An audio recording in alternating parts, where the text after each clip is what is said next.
Well, hey everyone, this afternoon. Wanted to welcome you all to the open mic. I want to continue these weekly conversations and try to elicit as many conversations, get those going as possible, and get the people's thoughts about what's happening in terms of economic development in Wyoming.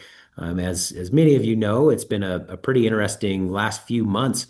And one of the things that we wanted to do more than anything is lean into that and really, help people understand what's going on. Since people are paying attention, let's go ahead and engage and make sure that we're thinking about what we can do to better understand the challenges that folks face out there, better understand what's going on around the state, and really hopefully get rid of some of the demystify, if you will, some of the things that are going on around economic development because it can be a little bit challenging for folks to fully understand. I know we're still working on it every day. And so we're hopeful that conversations like this will yield good results and help people see the economy in a better way and help us see the economy in a better way as well. As you come in and think about asking questions, what I would try to remind everybody is that whenever we're doing these, one of the things that we want to do is we want to be transparent and open. And we're working on some requests that some folks have had over the last few weeks. We've had some requests come in, and we're working on a lot of that data now. But we feel like it should be open. Whatever you want to ask, we'll do our best to answer it. If we have to take some time and find the data and really dig into the question a little bit more, we'll do that. But we want to keep it open.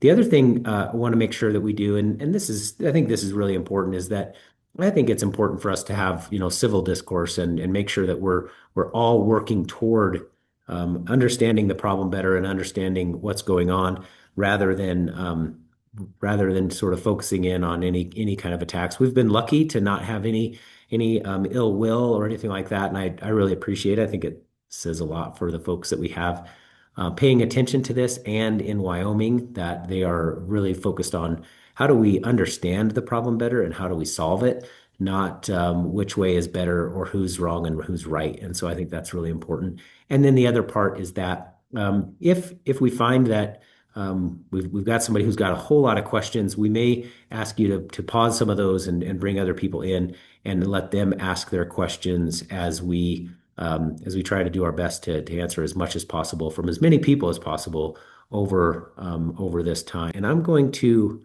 open up a document that is something that we did for the folks in the Joint Management and Audit Committee this fall. They requested that we come in and talk a lot about the grant and loan programs and other things that we do at the Business Council to make sure that they understood the programs, how they worked, what was their effectiveness, and how maybe they could provide some feedback on what we could do better. I thought it was a fantastic opportunity for us to showcase our work to the legislature. We feel very strongly about some of the programs that we have. We also are definitely not afraid to show that this is not a perfect science. And by and large, there are good things and bad things that happen, and we're going to show them all. And so maybe what we could do is take a moment and dive into a few of the programs that we have and give you an example of those and some of the metrics around them. And then maybe that will spur on some questions. If not, I'm happy to share a little bit of data and we can wrap it up for the day. Again, this is information that was shared with the Management and Audit Committee back in October of this year at their meeting in Casper. We had some good questions as well afterwards. This information can be found on our website as well, and I believe that we can paste the link into the chat so that all of you can have it for future reference. The Business Ready Community Programs is probably our most famous program that we have. It's been around for quite a while, and it's been a very popular program because it funds infrastructure for growth in communities. And the communities own this asset. It can handle planning grants, it can handle water and sewer infrastructure, roads, land purchases. It can also build buildings that the community then owns and businesses can lease. And so this is, as I mentioned, it's one of our most popular programs. It's also our most well known, even though the nuances of it are pretty challenging. And so we wanted to show a little bit of the information that has been gathered over the last 5 years in the Business Ready Communities program. And if you take a look down this list, I think it's a really good example of sort of tightening the belt a little bit and understanding how do we utilize our state monies as judiciously as possible, and at the same time try to unlock as much growth as possible. And sometimes those things are at odds. And so with that, if you take a look down this, you'll see that about of the about the 106 million that was invested in Wyoming communities by the state and through our agency, it's 86% of those, or 80% of those or so, were grants, and about 20 were loans, and that's a really good thing to think about. One thing to remember is that many of our communities can't take on that much of a loan, and that has to do with statutory requirements that they are allowed to take on a certain amount of the revenues that they collect annually in loans. And so many of them do, and we appreciate them stepping up because that money then comes back to the state and can be used again. We try to use loans as much as possible, but that's not always possible for the communities that we work in. Then we still want to encourage and unlock that growth. Um, the next line to me is really exciting. If you think about the projects that we have unlocked in Wyoming, it shows you here that we have leveraged with that $106 million. We've actually leveraged $178 million from the private side of the house. And then you add on the local contribution, and this is that local skin in the game that that we think is incredibly important to have as a community really decides what it wants to do. And when we see them put money forth, it really demonstrates that they have a commitment to the project. It demonstrates that they have the means and the ability to sustain that growth moving forward. And so we love to see that local match. As you can see, I mean, roughly speaking, it's about 14% or so, 13 to 14% of our total. And I think that indicates that communities are trying their best with the resources that they have. I think if you were to talk with folks around the state, our communities are definitely revenue challenged. There's no doubt. I know that if you really look in their books, they are doing their best with very little resources. And I commend all of those folks who are at a local and city and county level trying to make ends meet, if you will, and still be able to grow. And I think that, again, if you take a look at all of this, that's a really big impact on our communities and on our state to say, gosh, there's about $300 million that have been put into projects in our state over the last few years. And that's a good indicator that we're really trying to improve our communities and set ourselves up for growth.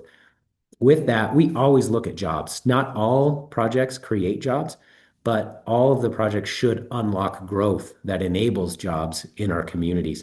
And so you'll see that about 567 jobs that are proposed to be created with that investment. Now, the last line I want to talk a little bit about, because sometimes people will say, well, it took you $300 million to make about $30 million.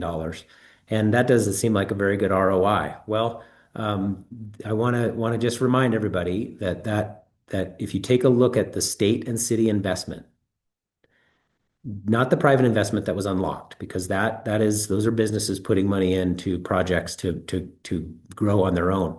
But if you look at that, essentially it's $120 million of state and local funding that have been put into projects. And that results in an annual economic impact of about 30 million. And so that means that those investments recoup in 4 years' time. And that is money that is circulating in the economy, going into families and businesses. That's really making our economy go. It's one of the reasons that our state GDP, when you look at, take the resource out of it, the resources like oil, gas, coal, trona, those things, you take that out of it, and you'll see that our non-resource GDP is actually growing. It's from investments like these and then the ongoing economic impact that occurs.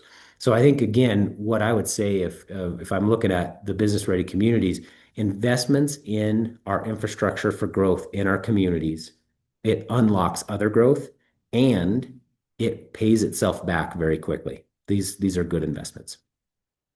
I'm going to jump now down to our loan programs, and I think it's important to note that loan programs are participation loans. So these are directly with businesses, and we participate with Wyoming banks. And what's interesting about this is that, and I was talking with Scott Meyer, who represents the Wyoming Bankers Association. These are community banks, and he was telling me that, Josh, without these loan funds, we wouldn't be able to enter into some of the loans that we do because of the regulatory environment that banks face. They face a very, very strict regulatory regime, and they're unable to loan on a lot of the things that will help our local businesses either um, change hands in ownership so that maybe the people who are working there can then buy the company and the previous owner can then retire or go on to another venture. And without our participation, and the key word there is participation, they would not be unable to finance those. So it provides more business opportunities for banks. It provides more opportunities for Wyomingites to buy and to be able to invest in their communities and the businesses that are there. And so it really opens the door up to making sure that we have a thriving business climate. And really what that does is it helps, especially in our smaller communities, it helps make sure that businesses can stay around and they don't have to close their doors. And so if you take a look at this, I think there's some really good data in this in terms of the number of loans we've done, the participation with Wyoming banks, the other leverage, the other capital that's been leveraged, as well as those are loans. So we get to bring that money back with interest and be able to deploy it again. It's a great way to continue to keep the economy moving forward. Now, with loans, there are definitely times when you're unable to recover that, and that is unfortunately part of the game. We have a gentleman on our team who looks very, very closely at this, works with bankers to make sure that we can collect everything we can and even services to do that. However, from time to time, we do have to write off loans. It's part of the game. We want to minimize that as much as possible, but it's just part of what we do. What I'm going to do now is I'm going to jump down and take a look at. We're going to talk about Kickstart in a future in a future. What's the point?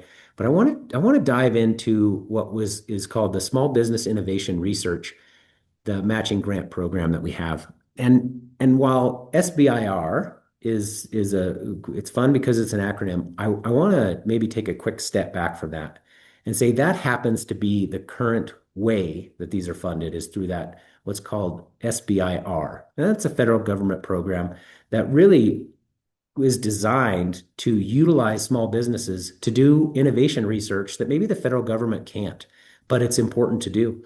And so this program does two things. One, it allows for innovation research to occur, but it also allows for businesses to start and commercialize through this process. And we match those innovation grants a one-to-one up to a certain amount over time. And what that allows us to do is it allows young entrepreneurs or old entrepreneurs, if I maybe I decide to do that later, I would be an old entrepreneur. But it allows entrepreneurs to really kind of extend their runway and take that idea from research and development into commercialization and then into a successful business. Because that is what in most circles around entrepreneurship is known as the valley of death. And really scaling that business from one or two customers into something that could maybe sustain itself over time, it's a challenge. And so extending that runway, we find great value in doing that. And it helps leverage those federal funds, but it also helps create a really good amount of jobs for the investment. And it also gives our entrepreneurs in Wyoming a great start to building a strong, sustainable business. Now, one of the things that I think is really important here is that when you look at this, we look at a few things. We look at what is the leverage ratio in having these grants with state funds, what do we leverage from the federal government to do this innovation research and commercialization? And what we find is that we have over 6-to-1 leverage ratio. Again, that is a really good thing for us to take a look at and show that, hey, we're utilizing state funds and we're leveraging federal funds and we're helping companies get down the runway further, faster. It definitely creates a lot of great jobs, and it creates an avenue for jobs that may not exist here today. And I think it's worth noting that in a state like Wyoming, where we have some pretty, entrenched and important traditional jobs that are here in the state, but to make sure that our economy is stable in the long run and can sort of help handle some of those fluctuations that outside markets will sometimes cause, that we've got to have different types of jobs here. And this enables those different types of jobs that may only exist in other places today. And so doing that is a really critical thing. And this is probably the stat that I'm most proud of in Wyoming, and that is 93% are still open. Now, if you think about companies and startup companies taking an idea, maybe a research idea, and staying in business for the length of time that they have, national averages are not even close to 93%. National averages are much, much lower. It's probably in the single digits. And I think that speaks volumes about the types of people who are in Wyoming, the grit that we have, the ability to work through difficult things, and the ability to pivot and make sure that they're paying attention to their customers, understanding their market, and doing all of that work. I think it also talks a lot about the ways that we can help businesses sort of propel to the next phase and not have those big gaps, those valleys of death, if you will, that claim so many businesses along the way, and get them to a spot where they're ready to really launch out and be completely on their own. And I think that when you think about tech and innovation, these are numbers that are not normal. And it doesn't really surprise me because I don't think Wyomingites are normal either. I think we are exceptional, and I think these numbers really help prove that. But in the interest of time and wanting to get back up to the Capitol to see what's going on in that neck of the woods, maybe we'll cut open mic off today. And if you've got any questions, you could bring those back next week. I want to thank all of you for joining today, and look forward to more questions next time. Thank you.